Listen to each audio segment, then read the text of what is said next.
හරි? ඒක තමයි ප්‍රශ්නේ. හරි? ඒ ඔක්කොම මම නම් දකින්නේ මිනිහගේ දක්ෂකම. හරි? මිනිහ ඒක කොහොමද කරලා හොඳට බැලන්ස් කරලා ස්ටෝන් එක දෙනවනේ. ඒකනේ සුද්දා ගත්තේ.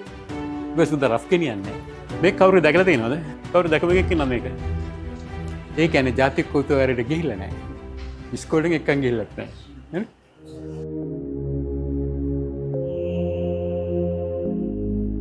මේකේ වටිනාකම තියෙන්නේ මේ කබල තියෙන ඇද්දලින් මේක රාජසිංහ රජුරුවන්ගේ බුලත් කන්න ගෙනියන්න අවශ්‍ය බඩමුට්ටු. කියන්නේ හුණු දුම් කරේ මොනවා හරි තියෙන ඔක්කොම හොඳ ටූල් කට් එකකින් ඔක්කොම ඩිසයින්ස් ටික හදලා තියෙනවා. බඩු පිරවල පැලෙන්නේ නැති වෙන බ්‍රැකට් තුනක් රිදියෙන් හදලා දාලා තියෙනවා.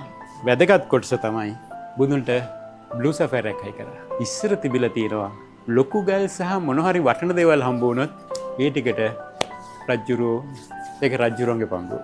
ලස්සන නිල් පාට හොඳ කර්විෂ් එකක් තියෙනවා. හරි පළුව. නමුත් මෙතනට දැම්බා දාලා මේක කොහොමද පරිස්සම් වෙන්නේ? දැන් මේක වැටුනොත් කෙලින් බදින නිල් කෑල්ල. නමුත් මිනිහාක හිතලා තිනවා මේකට බඩු ටික පිරෙව්වට පස්සේ මේක කෙලින් එන්නේ නැහැ. මේක කර්ව් වෙනවා. ඇතුලේ බඩු ලෝඩ් වෙලා. මේක රජායතෙන් බිම් වැටුණත් ගල වදින්නේ නැහැ, කඳ වදින්නේ. ඒක නිසා මිනිහා බය නැතුව උඩට ගලක් හයි කරා. ඔතන ගල ගැවිලා ගියා නම් මොකද වෙන්නේ? උගේ හීන් තැනින් බෙල්ල කපලා යනවා. නේ?